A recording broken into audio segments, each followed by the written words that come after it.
Hi guys, it's Leah and welcome back to another video. Today we will be going through every book I read in the month of November, so I hope you enjoy. It is a beautiful rainy day, so you might hear some rain sounds, so I hope you like that. And you may also notice my bookshelf is relatively cleared out. I am about to move, so I've packed a lot of my paperbacks and stuff, but I am reluctant to start packing my special editions. Anyway, the first book I read this month is the third Zodiac Academy book, which is Zodiac Academy The Reckoning. As I've said before, I am going to be talking about the entire Cyrillia universe and all the books in their own separate video at some point, so I won't really talk about it here or even give my rating for the Zodiac Academy books, but just letting you know, that was the first book I read in November. The second book I read was The Pairing by Casey McQuiston. I was really excited for this. This is the Afterlight special edition. I was super excited to read this. I thought this would be really good. I was honestly not that impressed, which is a shame. It actually put me into a bit of a slump.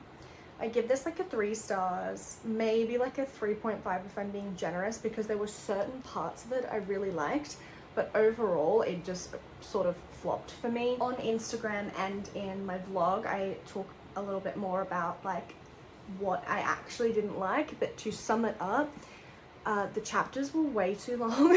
really long. It was one chapter per place that they visited, so I do think that could have just been broken up a little bit more to make it a bit more digestible. I did not really like our main character Theo. So our main characters are Theo and Kit. I didn't like Theo. I thought Theo was pathetic and immature, to sum it up really. Like, Theo is a Nepo baby who's desperately trying to not be a Nepo baby, to their detriment. It's like a hang up over nothing. Like, no one's going to care, no one's going to judge you, but Theo refuses to accept help from anyone, and it's very annoying. And then Kit is basically just Timothy Chalamet a la Call Me By Your Name. It kind of felt like Kit was Timothy Chalamet in Call Me By Your Name, and that Theo might be like sort of like a Casey McQuiston self-insert to some extent. Like, if this was a movie, you know they would be played by Timothy Chalamet and Saoirse Ronan. Like, that's just how it feels when you read it. The major plot of the book is basically that these two used to be together, they broke up, and now they happen to be on the same European tour. And they're having a competition of who can sleep with the most people, which is pathetic and stupid. And instead of them just being, like, they're in their older 20s, if I'm not mistaken, instead of just talking, they just don't do that at all. I don't know. The whole book was kind of like Theo's amazing, and Theo didn't come across as that amazing to me. So unfortunately, I didn't really enjoy this one. However, far out that is an exceptionally beautiful special edition, so it does still make me happy when I look at it, even though I didn't enjoy the content as much as I hoped I would. Next, I dove back into the Cyrillia universe and made a deviation from Zodiac Academy. So this was a recommended reading order I've seen quite a lot, to read the first 3 Zodiac Academy books like a trilogy, then go back and read all 5 books in the Ruthless Boys of the Zodiac series. So that's what I'm on now. I read the first one, Dark Fae. I'm not saying anything. I'm not saying anything except that I definitely think I prefer Ruthless Boys of the Zodiac over Zodiac Academy. That's just my impression so far, but I'm just letting you know I'm really enjoying Ruthless Boys so far. Then I read this one that I picked up at Books Ever After. This is 3 books. I'm going to count it as 1 here, but when I like tracked it in my Goodreads and stuff, I had to track it as 3 separate books because this doesn't have its own ISBN, if I'm not mistaken. So I couldn't track it as 1 book, so I tracked it as the 3. And the 3 books are The Order, Regressive, and Indulgent. So this is the Cult of Serenity trilogy by Angel Lawson. I really liked this.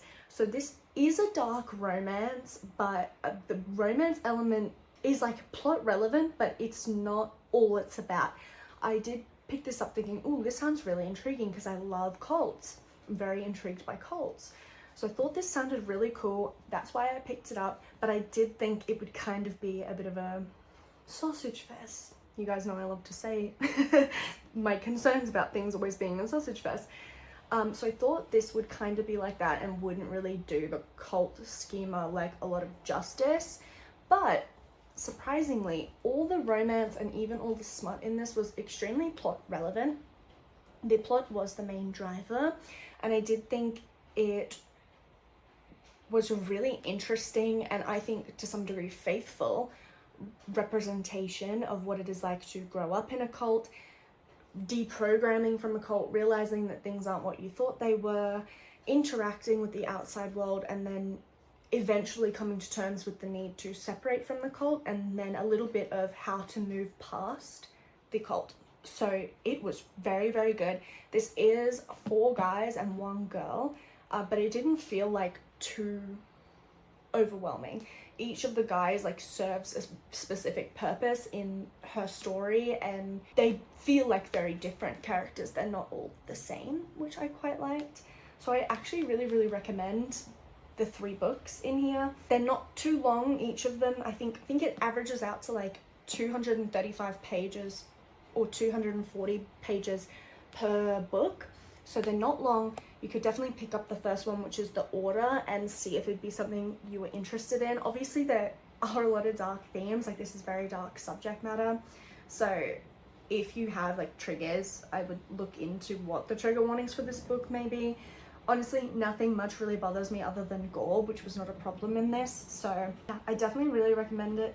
This was a surprisingly enjoyable read, and I'm really glad I picked it up. I think it's like my new favorite dark romance read.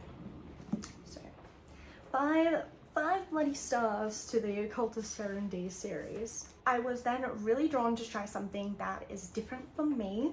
So I had recently bought Done and Dusted by Lila Sage, and I saw it on my shelf and I thought, you know what, I'm gonna pick that up. And I was very pleasantly surprised. I don't think before this I've ever read a cowboy romance.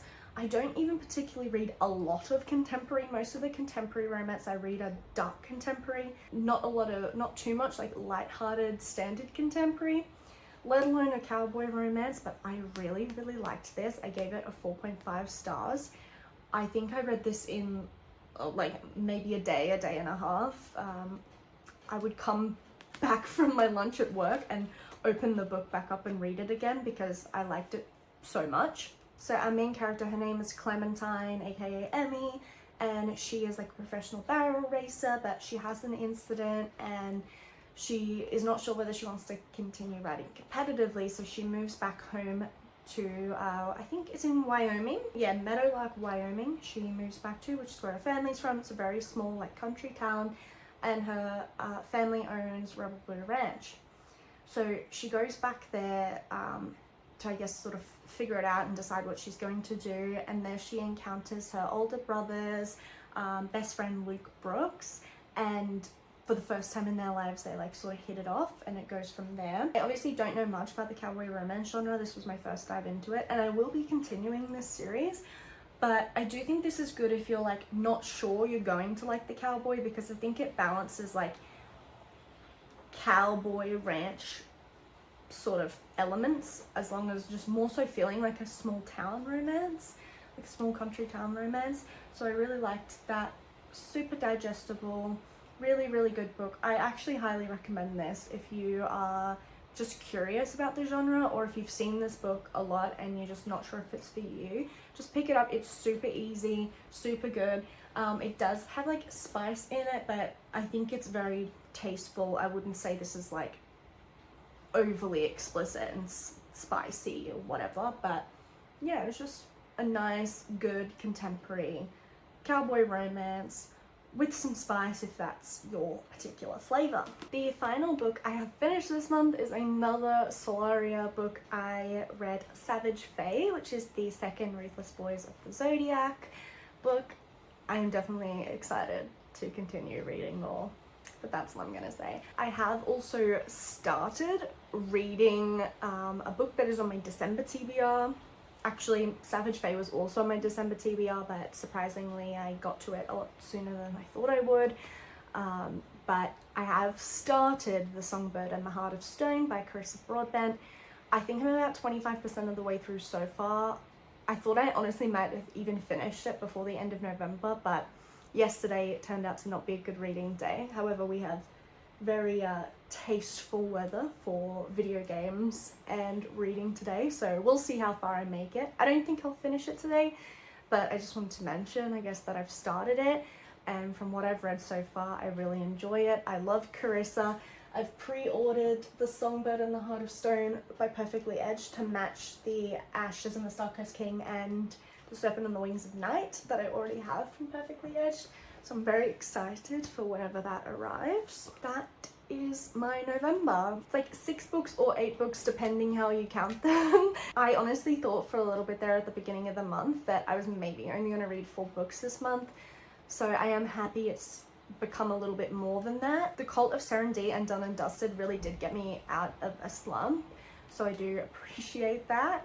And yeah, I would love to know what books you guys read in the month of November, or if you've read any of the ones that I read and what you thought of them. And please like if you enjoyed this video and consider subscribing to see more of my content. I would love to have you here and us be a little bookish family. That's all from me.